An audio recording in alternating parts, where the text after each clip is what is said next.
Senator from Tennessee. Mr. President, how much time is remaining? The 11 minutes and 25 seconds. Mr. President, will you please let me know when 2 minutes is remaining? Senator will be so notified.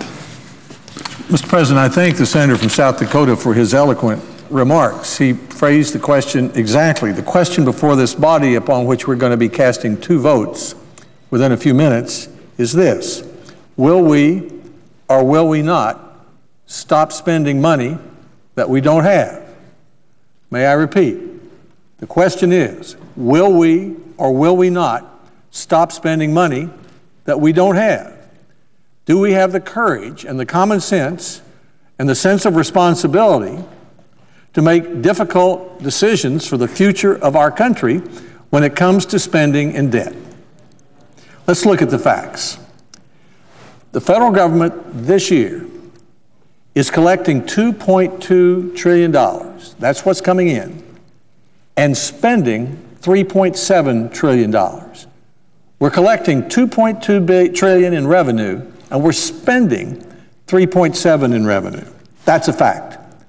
Here's another fact. 40 cents of every dollar that the federal government spends is borrowed, much of it from China. Here's another fact. We're piling up new debt at the rate of $4 billion a day. $4 billion a day of new debt. Here's another fact. This is the shortest month, last month was the shortest month of the year, February. The deficit, that's this year's deficit in just that month, was the largest in history, $223 billion. And our friends on the other side are suggesting that we solve a problem of this dimension by reducing spending by $4.7 billion. As Senator Thune said, by tomorrow at about this time, we'll have piled up as much more debt as they propose to save. That's not urgent. That's not responsible. That's not dealing with difficult decisions in the way people expect us to do with it. Now, the Republicans in the House of Representatives have stepped up and have made difficult decisions. We might not agree with every single detail of the decision, and the Senate will have its own priorities when we pass a bill. But I, for one, and I think many others on this side of the aisle, are going to vote for the H.R. 1, the House passed $57 billion cut, because it is a sure step toward reducing spending and stopping our country from spending money that we don't have. Senate Democrats say, sorry, we can only find $4.7 billion to save. The purpose of the vote I'll cast today is to say we have an urgent need that needs to be addressed. We have a sense of responsibility toward that decision. We can't solve much of it today, but we can solve some of it today, and the time to start addressing this urgent need is now. When I became governor of Tennessee about 30 years ago, a friend gave me a book written by George Reedy, Lyndon Johnson's press secretary. It was called The Twilight of the President. And in that book, I found a definition that I used as governor because it was such a good definition of what an executive in public life is to do. George Reedy said that the job of the president is, number one, to see an urgent need, number two, to develop a strategy to meet the need, and number three, to persuade at least half the people that he's right. See an urgent need, develop a strategy to meet the need, persuade at least half the people he's right. Well, Mr. President, this is an urgent need facing our country. 40 cents out of every dollar that we spend is borrowed, $2.2 trillion coming in, $3.7 going out, 47 top economists over 2 weekends ago saying it was the most urgent need facing our country. The chairman of the Joint Chiefs of Staff saying it's our biggest national security threat, the debt.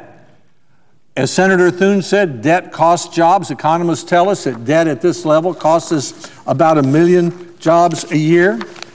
Let me read what the President's own debt commission had to say about this. A debt commission that had 6 members of the United States Senate as members, 3 Republicans, 3 Democrats, 5 of the 6 voted for this debt commission. And they said, as members of this commission, we spent the past 8 months studying the same hard, cold facts, not opinions, facts.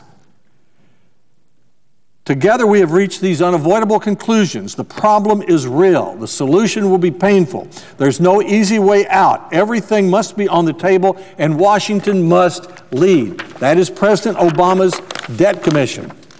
After all the talk about debt and deficits, they go on to say it is long past time for America's leaders to put up or shut up. That's the president's debt commission talking. The era of debt denial is over. There can be no turning back. We sign our names to this plan because we love our children, our grandchildren, our country too much not to act while we still have the chance to secure a better future for all of our citizens. That report included 5 members of this body, 2 Democrats, 3 Republicans. That was what the debt commission had to say. Here's what the president has had to say. In 2009, he said, what we've done is kick this can down the road. We're now at the end of the road. We're not in a position to kick it any further.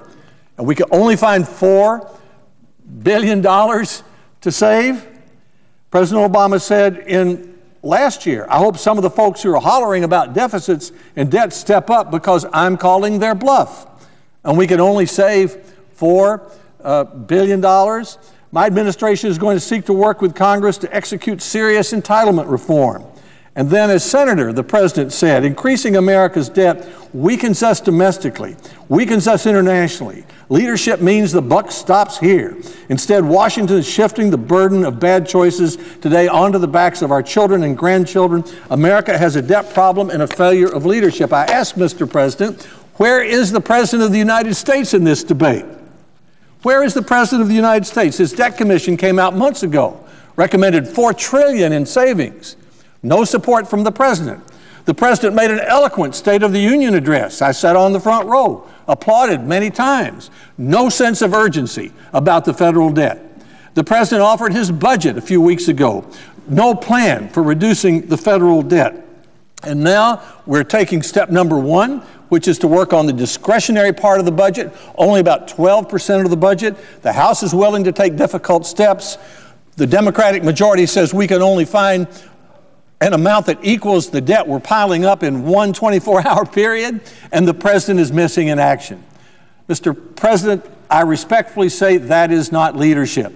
We need the President of the United States to join us in an effort to stop our country from spending money that we don't have, in making difficult decisions about spending so we can assure the strength and future of our country. The question before us is, will we or will we not stop spending money we don't have?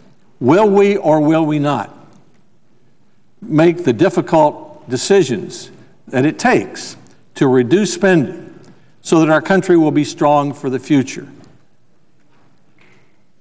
The other side says they can find $4.7 billion to save. We say we could start with $57 billion. I will vote for the $57 billion and against the $4.7 because that is a surer step toward a bright path for America's future. I thank the President, and I yield the floor.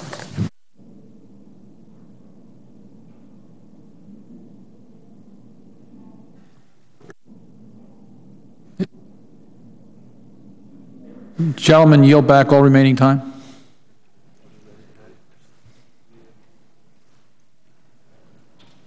There's 2 minutes remaining.